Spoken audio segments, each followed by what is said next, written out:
she declared, "I've been sleeping with your brother during our anniversary dinner." I said, "Which one?" When she realized I don't have a brother and the man she'd been seeing was a private investigator, the entrapment tasted bitter. 34 male, still can't believe I'm typing this out, but I need to get this off my chest. What happened last week at our anniversary dinner was the culmination of months of suspicion, planning, and honestly, the most surreal moment of my life. My wife, Natalie, and I have been married for 6 years. We met 8 years ago. She was vibrant, funny, the kind of person who lit up every room. But about 4 months ago, that light started to feel different. Things felt off. She was constantly on her phone, smiling at texts she would quickly hide. Working late became her new normal 3 or 4 times a week. The gym membership she never used was suddenly her second home. They were all classic signs of an affair, but I wanted to believe I was just being paranoid. Then came the credit card statements.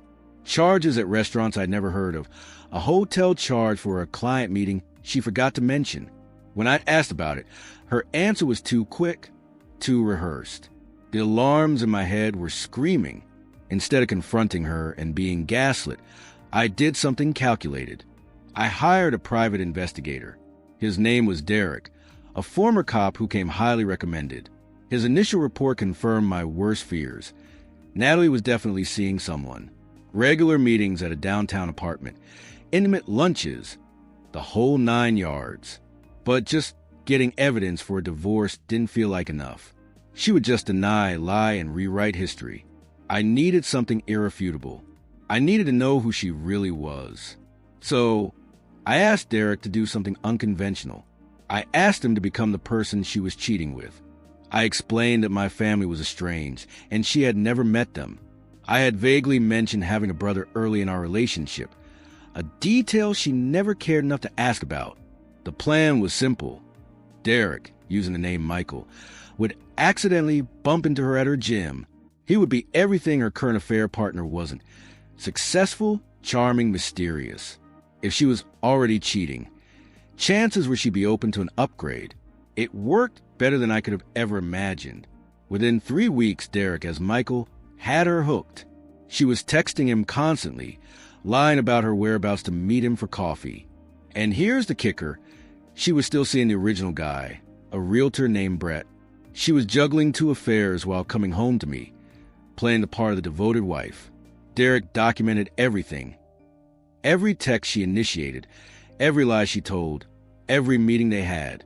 I had a binder of evidence that would make a divorce lawyer weep with joy. Which brings us to our anniversary dinner last Thursday. She had been extra sweet all week, the classic overcompensation of a guilty conscience. She made reservations at an expensive steakhouse. Throughout the dinner, she kept checking her phone under the table. Derek was texting her on my schedule, keeping her anxious.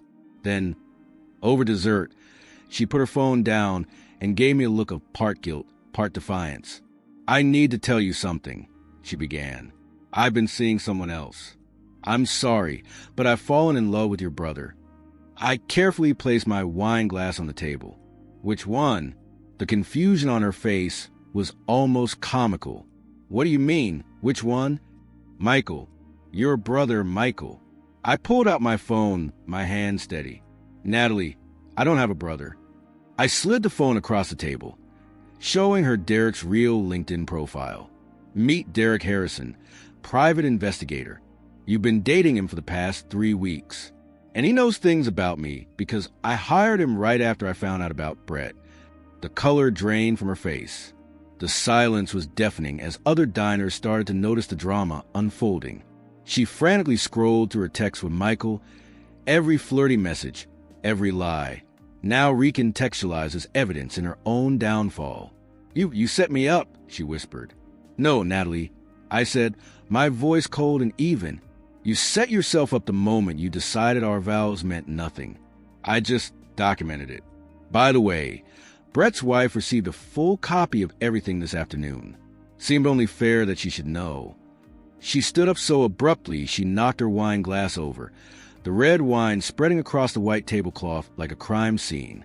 "You're insane. This is entrapment." "For what?" Hiring a PI to gather evidence of your two affairs? Derek never pursued you. Every text shows you initiating, you escalating. It's all documented, Natalie. She grabbed her purse and stormed out of the restaurant. I paid the check, left a massive tip for the server who had to witness the implosion, and went home to an empty house. The divorce papers were served the next day, but this was far from over. After being served, Natalie's entitlement went into overdrive. She showed up at my work, announcing to half the office that I had hired someone to seduce her against her will, and that she wanted half of everything. My security escorted her out. That evening, Brett, the original affair partner, showed up on my porch, blaming me for ruining his life after his wife kicked him out. She played you too, man. I told him, show him photos of Natalie with Derek. You were just one of her options. He left, stunned into silence. Her lawyer then sent mine a list of demands that was genuinely delusional. She wanted the house, which was a premarital, inherited property. She wanted half my retirement savings, 3 years of alimony, and compensation for the emotional distress caused by my deceptive practices. My lawyer's response was simple. With proven infidelity in 2 separate affairs, she would get her personal belongings, half of the minimal assets we acquired during the marriage, and nothing else. Her response to our counteroffer was to post a long, defamatory story on Facebook, painting herself as a trusting victim of a narcissistic, manipulative husband. The post was flooded with comments of support from her friends and family.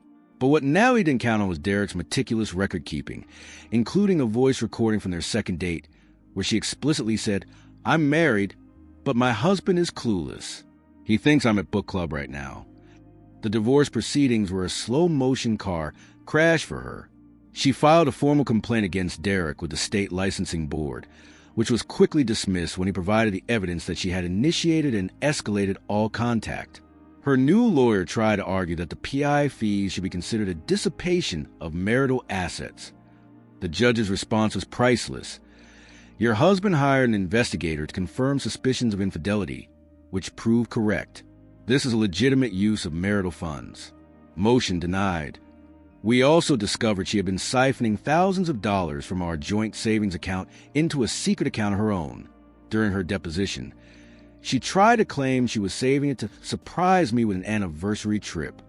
My lawyer then presented the bank records, showing the money was spent on hotel rooms with Brett and a premium subscription to 3 different dating apps. She completely lost it in court, trying to slap me in the hallway during a recess. The final hearing was almost a formality. The judge, having witnessed her theatrics and reviewed the mountain of evidence, was clearly done with her nonsense. The verdict was a clean break. The house was mine. The retirement was mine. No alimony. She was ordered to repay the money she stole from our joint account. Her reaction? She stood up and announced to the entire courtroom, "This is what happens when men can't handle strong, independent women." The judge threatened her with contempt, and her own lawyer just put his head in his hands. Last I heard, she was fired from her job, is living with her sister, and is still telling anyone who will listen that I am part of a vast conspiracy of men who hire actors to trap innocent women. I'm in therapy now, working through the trust issues, because, this messed with my head. Derek and I actually became friends. His main tip for my future? Next time, just hire me to investigate, not infiltrate. Looking back, the plan was extreme, but I needed to know the truth of her character. I could have confronted her about the first affair, and she would have lied, cried, and manipulated her way out of it. By giving her the rope, she showed me exactly who she was. The entitlement never stopped. She still believes she's the victim. But as my lawyer said, the great thing about evidence is that it doesn't care about your feelings. It just is. And the evidence in this case was undeniable.